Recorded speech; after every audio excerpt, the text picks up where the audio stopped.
वो कुछ नहीं कहती, वो चुप रहती है, लेकिन उसकी चुप्पी में वो दर्द छुपा होता है जो किसी चीख से भी ज़्यादा खतरनाक होता है।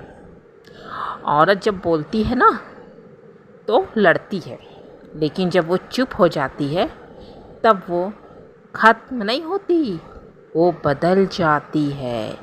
ये कहानी उन औरतों की जो मुस्कुराती हैं बाहर से, जो मुस्कुराती तो है बाहर से, पर अंदर से हर दिन, हर पल, हर क्षण मरती है। लोगों को उसकी मुस्कुराहट तो दिखती है, अरे वो कितना हंसती है, हमेशा हंसती रहती है, हमेशा खुश रहती है, लेकिन उसके अंदर चल रहा तूफान किसी को दिखाई नहीं देता।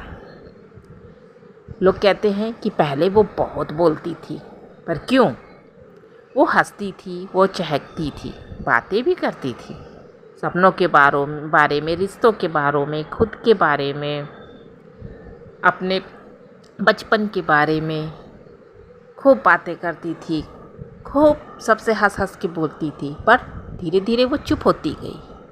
क्यों? कभी उसके बोले शब्दों को बहस कहा गया। अगर कभी वो बोलती थी तो लोग कहते थे अरे बहस कर रही है। कभी किसी को राय देती थी तो लोग कह रहे देखो जिद कर रही है। उसकी राय को जिद बताया गया। कभी उसकी सच्चाई को ड्रामा कहा गया। कभी उसने अपना दुख तकलीफ़ कह दिया या अपने ऊपर बीती उसने किसी को बताया तो कहा जाएगा अरे ड्रामा कर रही है, नाटक कर रही है, ऐसा कुछ नहीं है, बस दिखावा कर रही है, झूठ बोल रही है। ये सच बात है। और एक दिन क्या होगा, उसने बोलना ही बंद कर दिया, क्योंकि जब वो ड्रामा करती है, वो जिद करती है, वो बहस करती है तो क्या बोले, यहाँ तो बात ही ख़त्म हो जाती है ना। यहाँ तो इंसान जुबान से नहीं, वो महिला जुबान से नहीं, आत्मा से गूंगी हो जाती है। वो चुप हो जाती है, एकदम चुप हो जाती है। लोग सोचते हैं कि अब सब ठीक हो गया है, चलो अब ये बोल नहीं रही है, अब ये ड्रामा नहीं कर रही है, जिद नहीं कर रही है, नाटक नहीं कर रही है, यानी कि सब ठीक हो गया। शिकायत नहीं कर रही कि मेरे साथ वो ऐसा कर रहे हैं या वो मुझे ऐसा बोल रहे हैं, वो शिकायत नहीं कर रही तो लोग सोचते सब ठीक हो गया है। लेकिन असल में यही तो सबसे बड़ा धोखा होता है। यही सबसे बड़ा धोखा होता है दोस्तों, जहाँ औरतों को चुप समझ लिया जाता है कि चुप हो गई है, इसको दिखाई नहीं देता, इसको सुनाई नहीं देता, इसको समझ में नहीं आता है तो बोलेगी क्या। तो लोग सोचते हैं ठीक है, सब ठीक है, हालात ठीक हो गए हैं। यही तो सबसे बड़ा धोखा है, क्योंकि उसकी चुप्पी का मतलब है उसने उम्मीद ही छोड़ दी। उन मतलबी, उन घमंडी लोगों से उसने उम्मीद ही छोड़ दी कि वो उनके दुख तकलीफ़ को समझेंगे। उम्मीद छोड़ दी। वो अब किसी को समझना नहीं चाहती, क्योंकि जब दुनिया उसको नहीं समझ रही, परिवार उसको नहीं समझ रहा, तो वो क्यों किसी को समझे। एक गृहिणी, एक महिला उसको क्यों समझे जब उसको कोई नहीं समझ रहा। क्या वो ठेका लेके आई है लोगों को समझने का? ठेका लेके आई है, उसको समझने वाला कोई नहीं, तो वो भी किसी को नहीं समझती। वो अब खुद को बचाने में लगी है, खुद को बचाने में, क्योंकि वो जानती है कि मेरे जो चारों तरफ लोग हैं वो मेरे अपने नहीं हैं। कहने के लिए तो मेरे अपने हैं, लेकिन वो जानती है कि सबसे खतरनाक वही लोग हैं। उन लोगों से वो अपने को बचाने में लग जाती है कि मैं अपने आप को कैसे बचाऊं।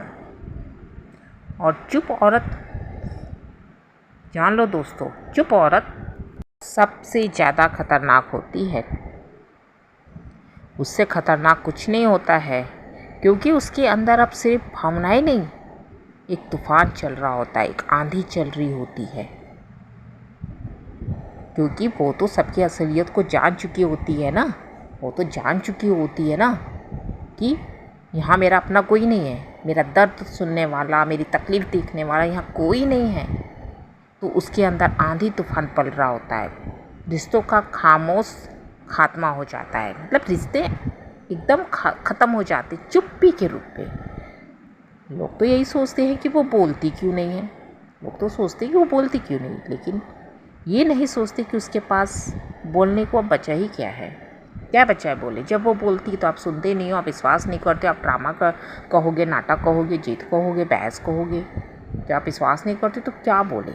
एक रिश्ता टूटने से पहले आवाज़ करता है, लेकिन जब औरत चुप हो जाए ना तो समझ लेना वो रिश्ता खामोशी में दम तोड़ चुका है। वो अब सिर्फ निभा रही है, वो सिर्फ रिश्तों को निभा रही है। ना प्यार है, ना जुड़ाव है, सिर्फ बोझ है। रिश्ते क्या है उसके लिए? सिर्फ बोझ बन के रह गए हैं। क्योंकि आपके लिए जो इंसान एकदम कुछ नहीं है, मायने ही नहीं रखता है, ज़ीरो है, तो उनके लिए भी तो रिश्ते ख़त्म। क्योंकि उसको भी तो हर रिश्ते बोझ ही ना समझ में आएंगे, उसके लिए तो एक बोझ हो जाते हैं रिश्ते। क्योंकि ना लगाव, ना जुड़ाव, ना प्यार, ना हमदर्दी, कुछ नहीं रहता। साइकोलॉजी कहती है कि